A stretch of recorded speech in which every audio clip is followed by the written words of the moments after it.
Former IPS officer Dilip Mitra, who retired back in 2014 as Director General of Police, is back in the forefront.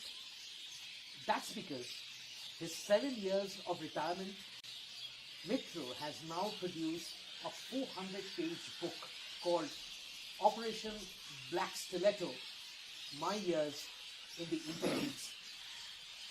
Dilip Mitra has been heading the intelligence wing of Bengal Police for a good 8 years, from 2001 to 2008. And he has turned those years of experience into some startling revelations which this book promises to unearth. I'm joined by Dilip Mitra in this interview, sir. Thank you for talking to CNN News18. My and congratulations on your book. Thank you. Before I go into the contents of the book, which I'm sure will have some startling revelations, tell me this. Why did it take you 7 years to decide that you would be writing a book, especially when it concerns some of the deepest intrigues of policing in the state? I'll tell you this. I'd always, excuse me, I'd always wanted to chronicle these events, but since these are of a very sensitive nature, I thought I'd wait for some time. And, is that the cooling off period you're talking about? Well, not officially, because my book does not contravene the Official Secrets Act, nor is it libelous or defamatory, nor does it affect or adversely affect relations with another country.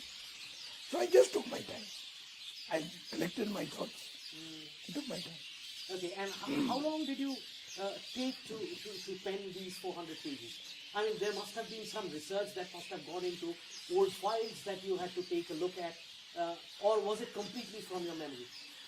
You see, files are official documents. I don't have access to them. All right. But I used to maintain a diary. Okay. And I have, reasonably good memory.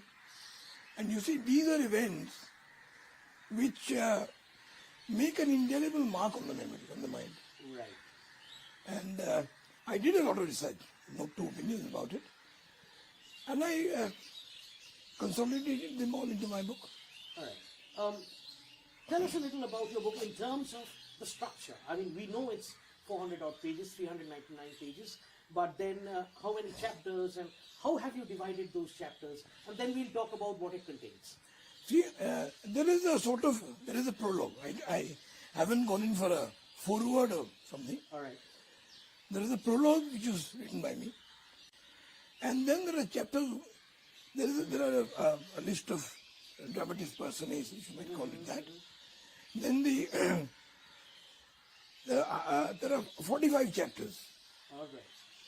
And each incident or each factor, each aspect is compressed into one chapter each. So essentially, you have penned 45 incidents that took place during your tenure as the head of intelligence in Bengal from 2001 to 2008, and things that have not been revealed so far in public domain. Is that true? See, not exactly 45 incidents. There's been a background. All right. I've built to the background. Okay. I have spent some time lamenting the falling standards and the attempts at undermining the police force and at virtually destroying the intelligence setup. Okay. I will say this, that there was a ruling party, let's say, I'll not name, everyone knows, whose basic creed was wrecking the system from within. They did it. I've dwelt at length on it. They unionized the police. They were The unions were You are talking about the ruling dispensation at your time, during my time. which During- is the left front government in Bengal. Yes, yes. And the unions, I've had many a brush with them. They were synonymous with indiscipline. They patronized corruption. And it's very sorry to say, it's shameful, a certain section of our senior officers bent over when merely asked, crawled when merely asked to bend. That was sad. That was very sad. So I wanted you to give some examples of some of the most startling revelations that you've made in this book. 4 specific attempts, plots, I won't say attempts, plots, aimed at assassinating Mr. Buddhadeb Bhattacharya, the former Chief Minister of West Bengal, As and when he was the chief minister? while he was the Chief Minister. Wow. Well, You're not joking, right? I'm not joking. 4 assassinations. 4 plots, for 4 Chief Minister Buddhadeb Bhattacharya. specific plots aimed at assassinating Chief Minister Buddhadeb Bhattacharya. By groups or individuals? Groups, Lone wolves? organizations. Oh, There's nothing individual about it. okay. Second, 1 serious plot each aimed at assassinating Mr. L.K. Advani, former Deputy PM, and Mr. Vaypayee In Bengal? in Bengal During their visits? during their visits to Calcutta. Which year would that be? This would be in 5 or 6. Mr. Advani had visited Belur Mott, if you remember. Yes. And Mr. Vaypayee had attended a business magnates conference at ITC, Okay. ITC Shona. Okay.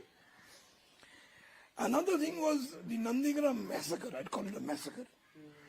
Even though I was not directly March incident you're talking. yes, I was not directly involved in it. Yes. But you see, intelligence is never compartmentalized. Nandigram was never officially part of my brief. I was looking after border intelligence, Yes. the anti-terrorist squad, and the anti-terrorist cell rather, and similar things. External intelligence primarily. Okay.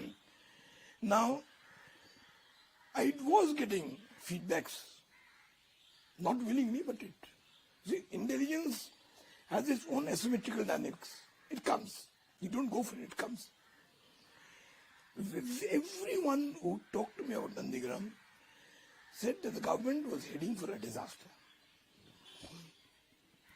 I had specific intelligence gleaned from Kashmiri militants who were apprehended, who come from Pakistan-occupied Kashmir, who had specifically told me that they had ferried explosives to Nandigram.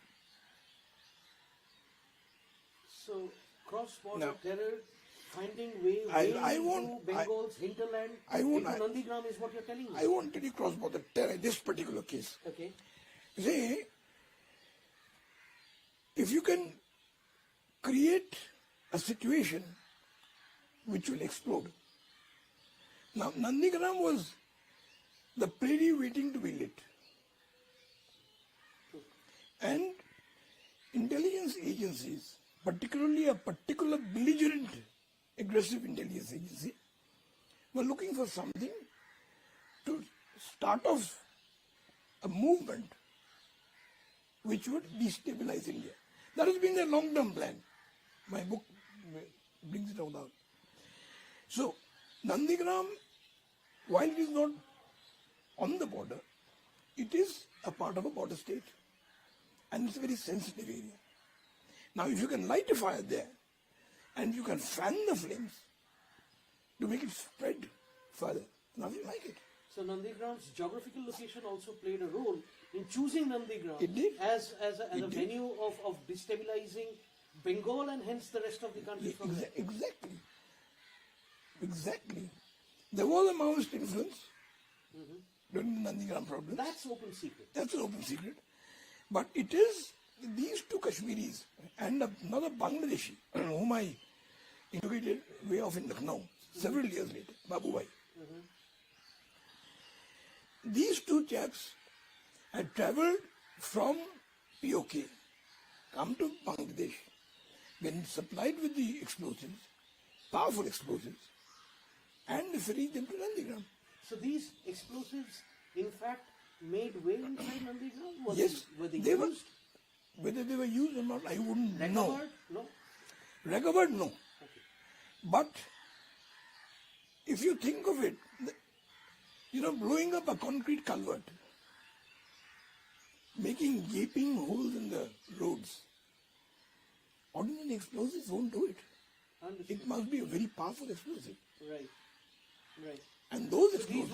these were essentially IEDs at that time? No, it was high-powered explosives. Okay. Not IEDs. Okay. High-powered explosives. So the source must have been The source- very, very well endowed and equipped. I mean, Obviously. otherwise it's not possible to have that kind of access to that kind It of... was brought in from Bangladesh.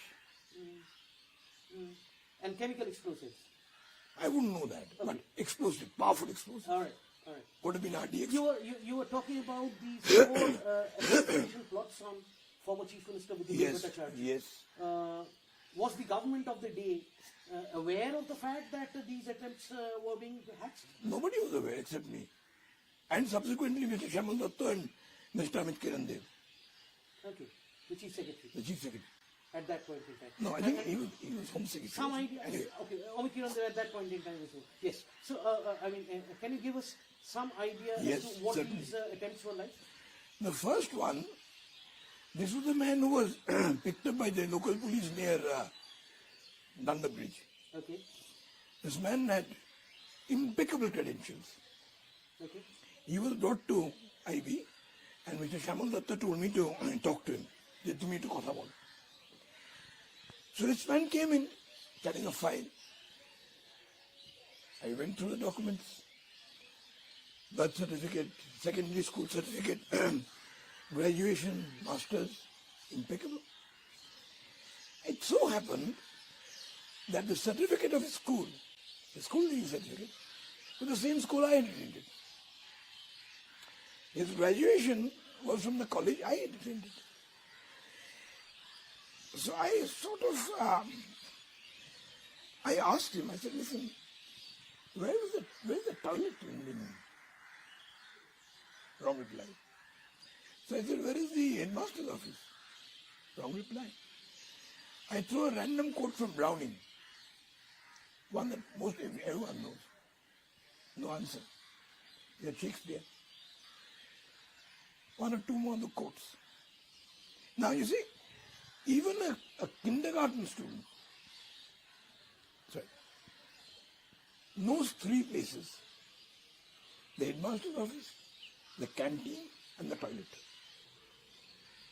He didn't know either of them, any of them. Then I asked him, what was the name of your headmaster? He named the lady. Now this school, I will not name, is run by Roman Catholic priests. So there is no question. Never in history has there been, or perhaps will there be, a lady principal. Right. So I told him that you... So you understood that he was lying. So how did you link him with an assassination plot and that too of the chief minister? I'll come to that. We took a remand. I put him in a safe house and I started talking to him from... I had to go there. But I'm sorry to interrupt you, sir. But why did you pick him up in the first place? He was picked up by the police, district On police. what grounds? What was the intelligence? Well, I really wouldn't know about that, but there was something which the OC suspected, Okay. despite his perfect credentials. All right. And so I kept talking to him. After about 7 days, I realized one thing: he'd been well trained at resisting interrogation. If I'm sending in an agent into your country, there is that apprehension that he will be apprehended. He will be caught. What was his mother tongue? Bangla? Bengali, Bangladeshi. All right. So I couldn't make out that he had been trained because he would deflect. Any question put in, he would deflect. Well, to cut a long story short, I cornered him. No physical violence, my dear. Never resorted to third degree. So I told him, I said, what is your plan? He said, "Amra Buddho ke marbo." So I told him, "What has he done to you?" Now it so happened, a few days before this, certain sister agencies had given us a list of sleeper cells in West Bengal. Perfect outer facades, but actually there are sleeper cells. We had it all.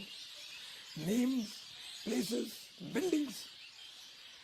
I gave it to Shamal Datta.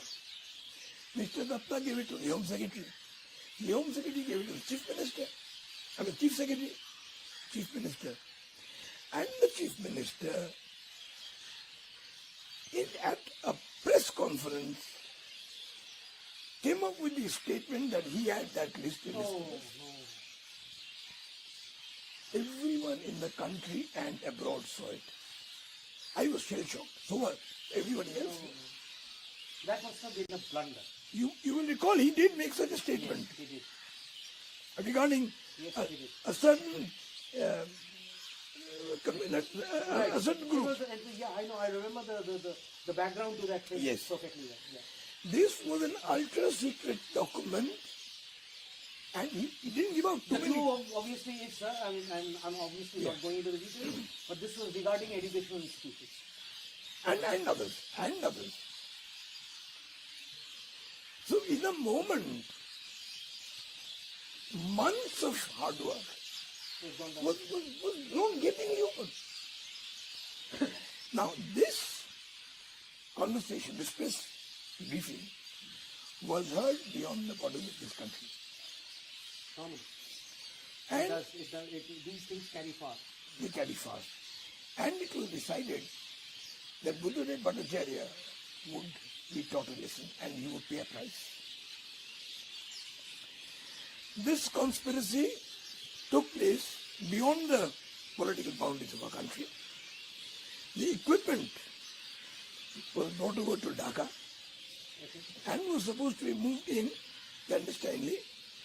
And while the Chief Minister was going to Murshidabad along in his telephone, I've been down that road thousands of times. There is a particular place, there's a steep bend curve. You see, it's shades of Dili Plaza. 22nd November 1963, U-turn, the convoy slowed down. Yeah. This was a Xerox copy of that. The convoy would slow down and there would be a triangulation of fire. Copybook. Two men with Dragunos with armor-piercing bullets. One man with an RPG. First, the sniper rifle, then the coup de grace with the RPG. And this Abdul told me. He didn't know the technical term of a RPG. He said rocket di udi hai do. We later. Anyway, immediately thereafter, we went into a huddle. Shamal Datta told me, and Ashok Abdul was IG, to take a look at the Chief Minister's security precaution, his house. We parked our cars at a distance and walked across, just the two of us. Nobody stopped us, nobody questioned us, nobody wanted to know who we were and what we were doing, hanging around the CM's house. The policemen there were absolutely relaxed. Rifles laid by the side, gossiping, smoking. I mean, this was appalling. To a professional policeman like me, this was appalling. So I told Mr. Abrol that if we had been assassins and had Mr. Bhattacharya been at home, his life wouldn't have been worth a moment's purchase. So now, these are, this and three other such events that you are talking about. Obviously, the readers will have to go through your book to know more. But indeed, it's a revolution. And you are also saying it's not just Buddhadeb Bhattacharya. Leaders, national leaders like Atal Bihari Vajpayee, the former Prime Minister, Lal Krishna Advani, the former Home Minister of the country, I mean, stalwarts, political stalwarts, attempts were, assassination plots were hatched right on the soil of Bengal. No, so when no. Okay, no. so These plots were hatched across the border. Across the border. Oh, and they would have been carried out, executed on Bengal soil. I knew even the building in which the plots were hatched, the city and the day. Very interesting, very interesting. And now, besides these assassination plots and so on, are there any other stories that would grab the attention or intrigue of your readers, prospective readers? Nandigram? Nandigram, forward. Yes, sir. I'll put it in a sentence before I go further. Nandigram again was never part of my brief. Yes. But as I told you, intelligence flows as its own asymmetric dynamics. According to what I learned and know, Amit Kiran Dev, then Chief Secretary, and Prashad Roy had shown satellite photographs to Buddhadeb, saying that there are mosques here, schools here, medical units here, and a very thick concentration of human population. It will be very difficult, if not impossible, to acquire land here. Right. Unfortunately, the conspiracy was hatched by one political criminal, I will use this word advisedly, and an amoral, over-ambitious, conscience-dead intelligence officer. A certain document was drafted. Have you named them in your book? No. Oh, yeah. A certain document was drafted, ostensibly described as an assessment. Now, an intelligence assessment is an on-the-spot, on-the-ground survey. You are supposed to communicate facts. It is never a police arrangement. The police arrangement is something that the district police does. So, this so-called assessment was effectively a police arrangement. Part of it, I am told, one suggestion was that 3 schools in the vicinity be requisitioned and converted into police camps. True. I have visited some of them. Why? To house those people who would be arrested and keep them there. Post 14th March 2008, I have visited these camps. Now, I know which exactly which camp you're talking this, to my mind, has shades of Dachau, Treblinka, Auschwitz, Riga. You don't quarrel your own citizens who are protesting against the land dictatorship. It was not an insurgency. It was not a separatist movement. It was not war. It was a local uprising, local protest, not even an uprising. So those plans were obviously,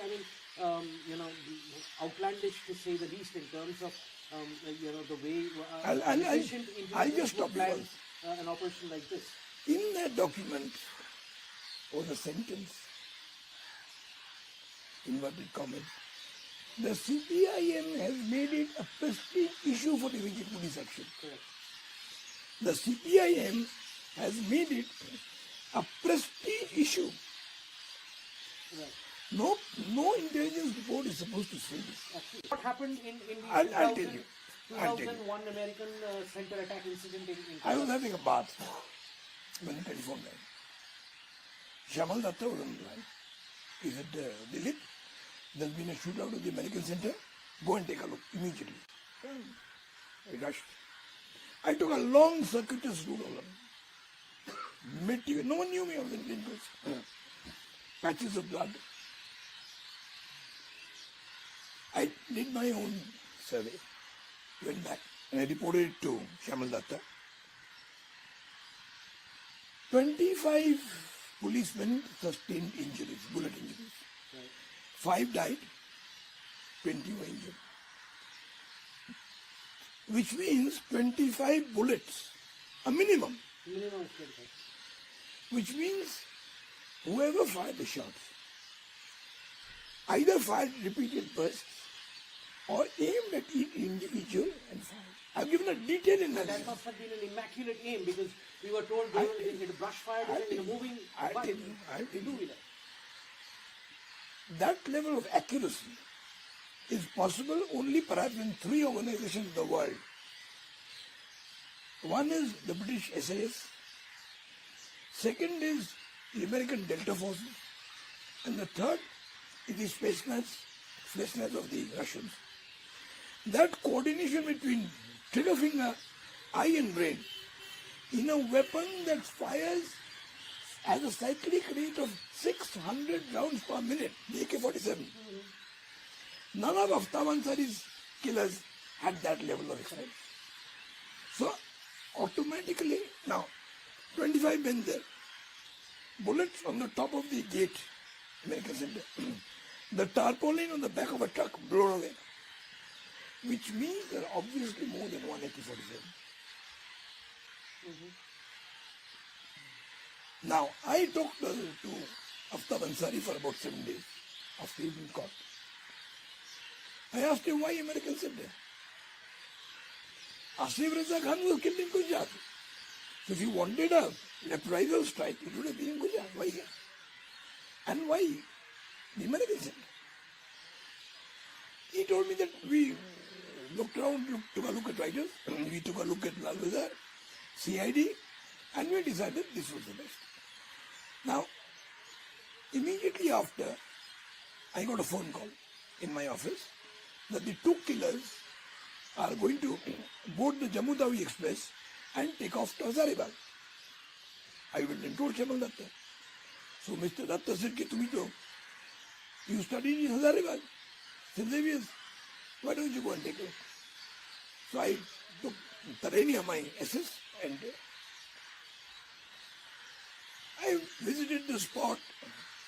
I saw the encounter site, examined the 2 AK-47s which were recovered, came back. I start from Hazaribagh. There were 2 AK-47s. Now the AK is a bulky weapon. It's not a micro Uzi or a 2.5 pistol. Neither one had a shoulder strap attached to it. So whoever was carrying it with both hands. And on the motorcycle. Question 1. Question 2. Who told Aftab Ansari when the shift was changing? Right. How did he know? 3. Standing orders are that at a time of change of shift, a minimum of 2 men with weapons at the ready are supposed to stand guard just to prevent such a contingency. Was it there? Today the Calcutta police will say, chilo. But if it was there, why did they not fire back? Why was not a single shot in retaliation? One more thing. Shades of blunt chili and Sergius, arms and the man, burnt show. Were the weapons with those men guarding the American Center in working condition? So what were your findings? Question 2. Did they have the right ammunition? So what were your findings? Well, my findings were based on this. These are my observations. These are my observations. But then these are some of the questions that are still not yet answered. Not answered. Not answered. So it still remains a big enigma, Yes. a big question mark Yes. as to how an attack like that could have been coordinated. Now, I'll tell you one more thing. 3 days... Are you hinting at sabotage? Are you hinting at... Let me finish. 3 days before the incident, I received an anonymous tip that a certain important target is going to be hit in Calcutta. I took that to Mr. Shamal Datta. We informed Calcutta police. Hours after the attack, a meeting was held in Brighton, top level. Mr. Shamulatta was present. He rang me up. I was in my office. I said, do you have a copy of that alert? I said, yes, sir, I have. Send it. I sent it. That alert was produced at that meeting. I don't know what happened. But the fact remains that we did alert Calcutta Police, and these are the deficiencies I noticed. Not a fault-finding mission, merely an intelligence appraiser of the whole thing. Unbelievable. I mean, what you're saying is unbelievable. No intelligence report. I have to, I'm running out of time, Mr. Mitra, but I'll try and wrap this up by asking you this. There was policing when you were at the, helm of affairs in the state of Bengal, and there is policing now. And you started off by saying that you are distressed at the sad state of affairs in terms of policing that you see currently happening, especially in Bengal. But let me ask you this. The perception among a lot of people is that political parties, especially those who are the ruling dispensation, tend to depend more and more on the police to run an administration and the politics of the land than the party and its own structure. First up, whether you would agree to that, and two, if you do, how do you feel about it? How has policing changed from your times, which was in the last decade, I'll tell to you. the current time? I'll tell you. During the left front regime, there was a rapid deterioration in values and principles and ethics. The unionization of the police force, I reassert, was a virtual body blow to the body of the police organization. This government, I'm out of touch, I'm now told has banned the unions, and that, what should I say, that corrosive effect of those 34 years is no longer there. Again, I'm now an outsider. I'm no longer in the service. So that, I think, was the worst damage that the Western government did to the police. See, West Bengal police, Lal Bazar, for instance, was called the Scotland Yard of the East. Okay. But successive years has damaged that image. See, I for one, I can tell you, I stood up to political pressure. Several people made several requests for undoable favors. I said no. They didn't like me then. They don't like me now. I couldn't care less. So that was Dilip Mitra, who's now very much active in terms of penning down his experience as a police officer, especially as an intelligence officer in the last decade here in Bengal, coming up with these startling revelations, hitherto unknown in the public domain. The book is out. I would request our viewers to grab a copy of Operation Black Stiletto, which is now available on the online websites, and you can grab a copy from them and let us know how you think, what you think about these great intrigues of policing only in the last decade, which probably never made it in the public arena and is now out for the first time. Thank you so much. Thank you so much, sir, for talking to CNN.